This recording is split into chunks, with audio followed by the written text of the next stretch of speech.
I got some vertigo. Should I jump, should I stay, or baby, should I go? Now you know that I'm falling for you. Oh baby, I'm falling for you. So this is the second part in my series of, advanced cloning that I'm going to be doing these next couple days. So this is a really tricky spot. This is one of the more trickier mirrors I was ever in. This was a really nice master bathroom. And as you walked into this hallway through here, there was no way to show this back closet area and this little area over here where there was some nice, like a little bench maybe to put your shoes on or something, and there was a window over here. I really wanted to show this whole area, but as you can see, if you look in the reflection here, there's not a lot of space to put a tripod or anything. And these, I know I'm pointing at a mirror, but as you can see in the reflection there, this is a mirror too. So like if I tried to put the camera to my right or to my left, I was showing up in these mirrors.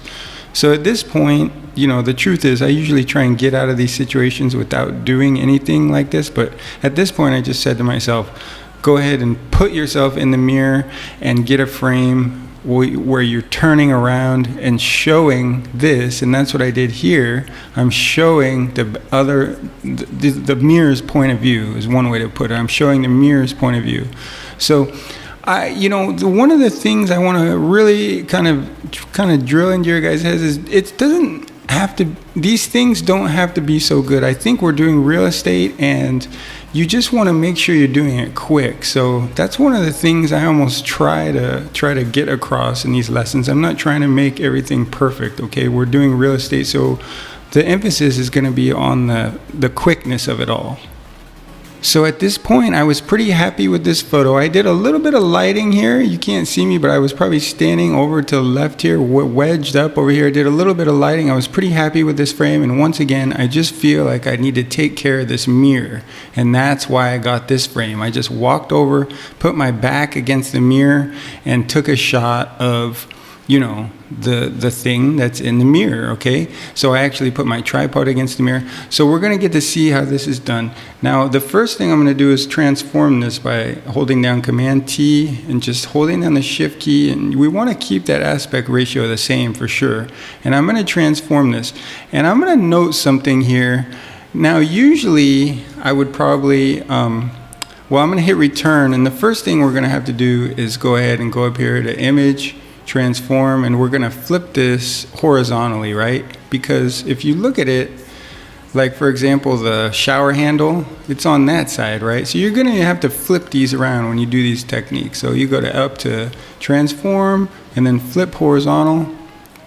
And so that should be orientated correctly now. See, we have the shower handle and the shower handle's on the left there. If I was dealing with a smaller mirror here, like in a normal bathroom, I'd probably do a better job about actually trying to, let me show you an example.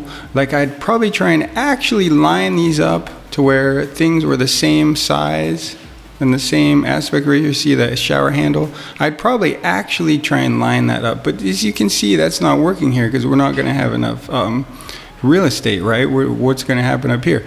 So I thought this is a really good example to show you guys because it doesn't matter, okay? Nobody's paying attention to like the magnification of a mirror and stuff like that, okay? I think you guys got to get over stuff like that. You don't have to be, I'm going to undo that because I wasn't holding down Shift. You don't have to be technically perfect. So I'm just going to get this so it's big enough to cover that entire mirror.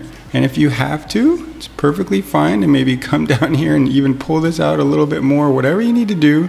And I'm just gonna get it in here to where I'm gonna bump this back up. I'm gonna try and sort of center it to where those things are in the middle of the mirror because it's supposed to be pretty symmetrical, I think. So something like that. And it also looks a little bit off to me, like these, let me see. So I'd try and straighten that up. So I go ahead and skew that line over there, just something like that. You want the mirror reflection to be straight. So we'll correct that up. And that looks pretty good. I mean, again, always keep in mind, we're doing real estate. This looks a little off to me. Just wanted to fix it. So yeah, maybe at the bottom there. So I'm gonna just straighten that horizontal line right there. Okay, so that's good enough. And I'm just gonna hit return and accept those changes. I might move it up a little bit. And I think it's pretty centered. Again, and the point I want to really bring home to you guys is that you don't have to make these so that they're like, you know, the right size and aspect ratio and magnification, all that. I don't think that's necessary, okay? And after we mask this, we're going to be able to go back in here and kind of play with this if we wanted to anyway. So this is a really interesting situation, and there's another reason I picked this one is because there's these little ribs in the mirror. So we're really encountering a lot of problems with this particular photo. But you know what, guys?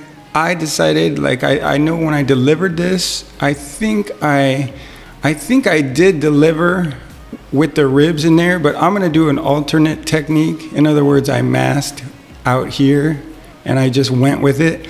But in this one, I'm gonna go ahead and just mask the whole mirror, okay? And I didn't think it looked that bad when I masked it with those little ribs, you know, showing from the original. I didn't think it looked that bad because, you know, you never know where those ribs thing are reflecting or whatever. But I just think in this case, just to make things simple, we're gonna mask the whole mirror. Some of you might be saying, whoa, you know, you're changing the mirror and the client might freak out. I would just tell them something like, you know, that's a very difficult shot. We had to have our camera in the reflection. We had to do some specialized techniques, and I think that would go over well with pretty much anybody. Okay, so anyway, that's how we're gonna do it. So we're gonna mask that. We're gonna go ahead and mask that. And we've straightened it. It looks pretty good.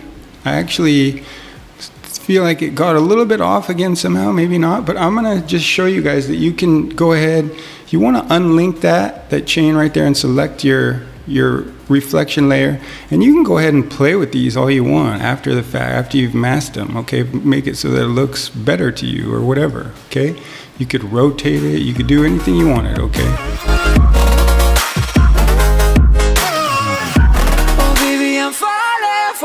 So tomorrow we're going to be looking at a technique where we're also having to deal with a really tough spot with as far as mirrors goes. We're going to be inside a gymnasium or a fitness room, and there's a wall of mirrors.